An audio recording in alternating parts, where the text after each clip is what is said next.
Karam, my name is S. Ashok Kumar. Welcome to my channel. In the last part, I explained about the bioenergetics and amphibolic nature of the Krebs cycle.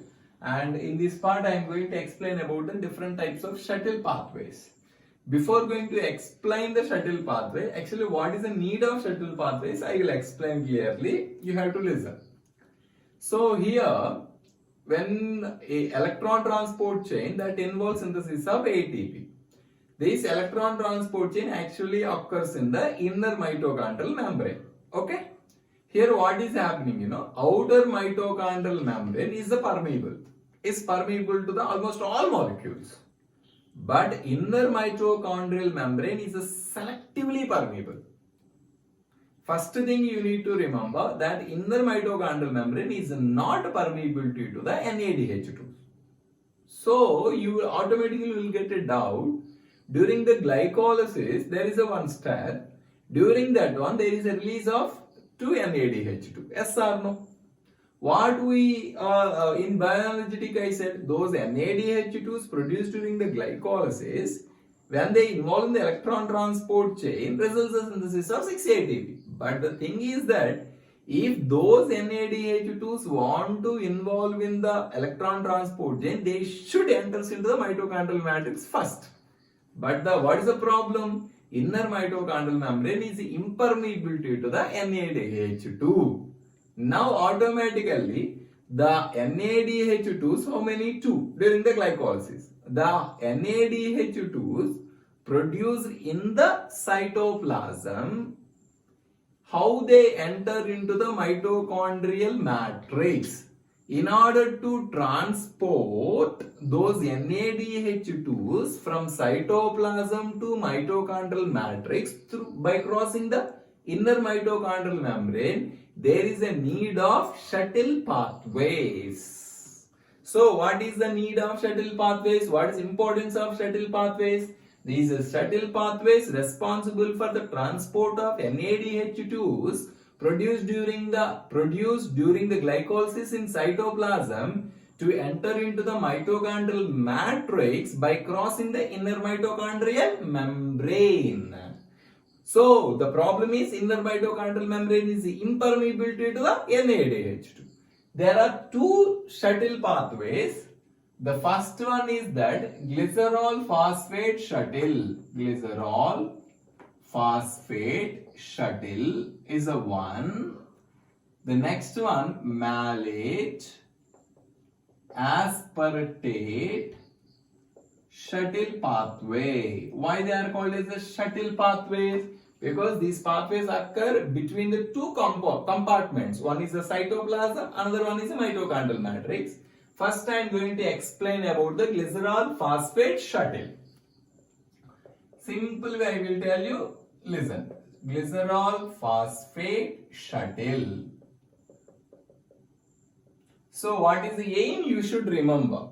These glycerol phosphate shuttle occur in muscles and brain. Indirectly, this glycerol phosphate shuttle is restricted to only muscles and brain. Comes to the pathway.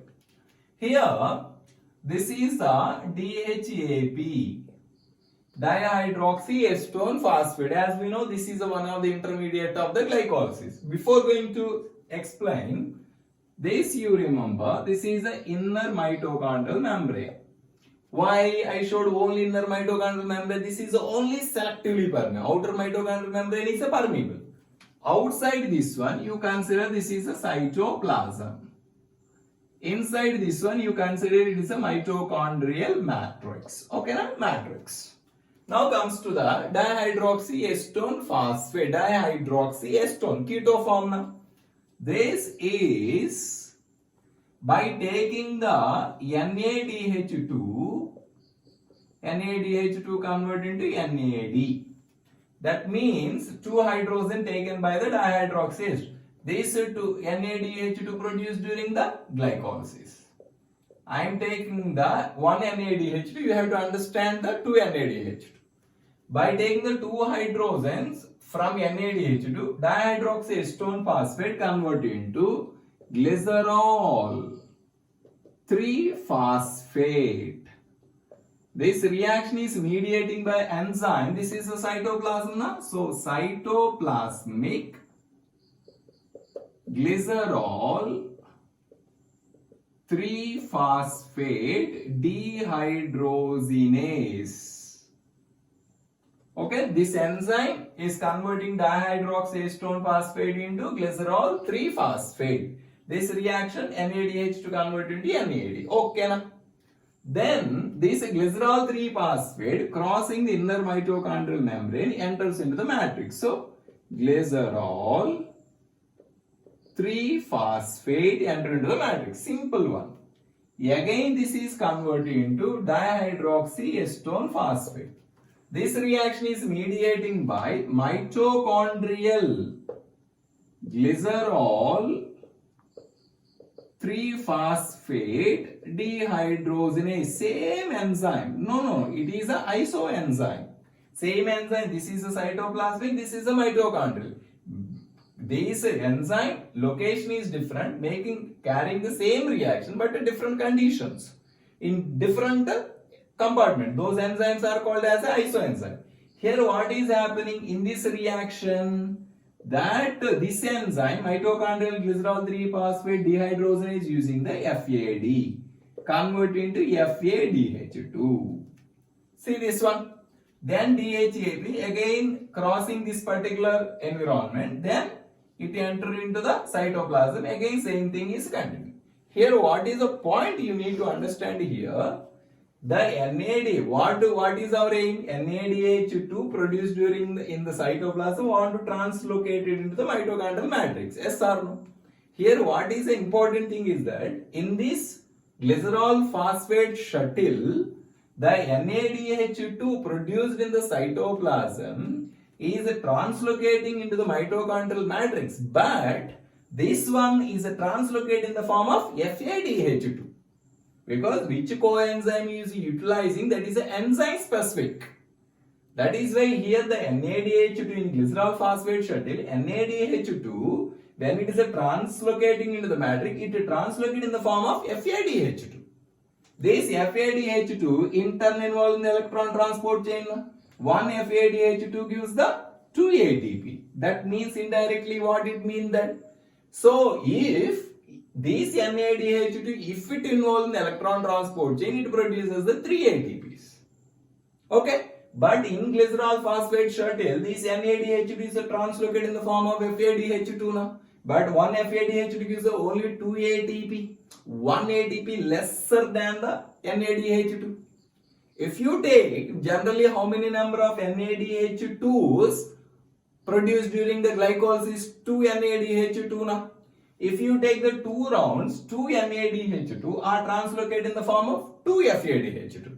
2 FADH2 gives the 4 ATP now. Instead of 6 ATP, in this glycerol phosphate shuttle, how many ATPs are producing? Only 4 ATPs. That is why here what is the conclusion of glycerol phosphate shuttle? How many number of ATPs? How many number of ATPs produced per glucose or per hexo sugar during the aerobic respiration is equals to 36 instead of 38. Why? Because the NADH2 is produced in the cytoplasm. When they are translocated into the matrix, they are translocated in the form of FADH2. That is why this glycerol 3 through glycerol phosphate shuttle, it is restricted to the muscles and brain only. The number of ATPs produced during the aerobic respiration per glucose, if it operates through glycerol phosphate shuttle, is equals to 36 number of ATPs. Explaining the glycerol phosphate shuttle, now I am going to explain about the malate aspartate shuttle. Okay? Actually, this malate aspartate shuttle is a dominated shuttle. Means, why I said glycerol phosphate shuttle occur only in the muscle and brain. Remaining all tissues like heart, liver, kidney, remaining all etc. All remaining all tissues, organs, malate aspartate shuttle only occur. Now I am going to explain how it is occur. In this malate aspartate shuttle, first you take oxaloacetate. Oxaloacetate. Okay, na? This oxaloacetate is first converted into malate. Malate. This reaction, as we know, it is mediating by cytoplasmic malate dehydrogenase. Same enzyme, it is there in the mitochondrial matrix also. In this reaction, oxaloacetate converted into malate. In this reaction, NADH2 is converted into NAD. What we know? This NADH2 produced during the glycolysis. Don't forget the concept. Okay? Now, take this one is a inner mitochondrial membrane. This is a cytoplasm. This is a matrix. Okay? Once the malate is formed, so this malate is crossing the inner mitochondrial membrane, enter into the matrix. Malate is entered. This malate again converted into, this malate is converted into oxaloacetate. This reaction we saw in the Krebs cycle even. This reaction is mediating by mitochondrial malate dehydrogenase, same enzyme carrying the same reaction, the group of enzymes carrying the same reaction, two different compartments. Those enzyme group of enzymes are called as isoenzymes. Now in this reaction, as we know, NAD converted into NADH2. See the difference between the glycerol phosphate shuttle and malate aspartate shuttle. Then I will conclude. This oxaloacetate cannot cross the inner mitochondrial membrane. Okay? This oxaloacetate, you can take the one more is a glutamate. This oxaloacetate and glutamate, in the presence of enzyme aminotransferases. Enzyme aminotransferase. This converting, this oxaloacetate converted into aspartate. Aspartate. This glutamate converted into alpha ketoglutarate. As we know, alpha ketoglutarate, one of the intermediate of the Krebs cycle. Then aspartate crossing the inner mitochondrial membrane enters into the cytoplasm. Aspartate. Then alpha Kg also crossing the inner mitochondrial membrane enters into the cytoplasm. That is why I said inner mitochondrial membrane is highly selective. Then same this aminotransferase only. Through this aminotransferase, oxaloacetate is reforming like this. Then glutamate. Glutamate. This is a aminotransferase. Same reaction in the cytoplasm. Again this glutamate crossing here, again mediating this reaction. See this one. If you no need to remember all these intermediate. What we need to remember is that the NADH2 produced in the cytoplasm, when it is translocating into the mitochondrial matrix through malate aspartate shuttle, it is translocating as it is, and it translocating either again in the form of NADH2. This NADH2 enter into the electron transport chain, produces the 3 ATPs. Means during the glycolysis, how many number of NADH2 produced? 2.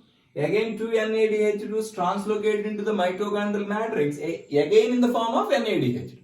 Here in this malate aspartate shuttle, there is no reduction of the ATP. That is why what is the conclusion?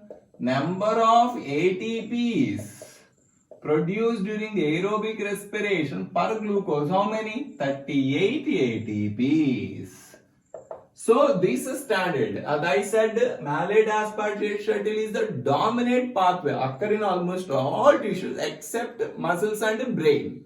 That is why this 38 number of ATPs you should remember. The number of ATPs produced during aerobic cellular respiration per glucose when it follows the malate aspartate shuttle is equals to 38 number of ATPs. You should constantly remember number of ATPs produced per glucose during the aerobic cellular respiration is equal to 38 number of ATP that mentioned in the NCERT. This is about the shuttle pathways. So next part I am going to continue about the electron transport chain. That concept I will explain in the next part. Till now, if you understand the concept, please like this video and share to your friends. Subscribe our channel. If you have any doubts about this chapter for the NEET exam or board exams, you comment below. Definitely I will respond to your questions. Thank you.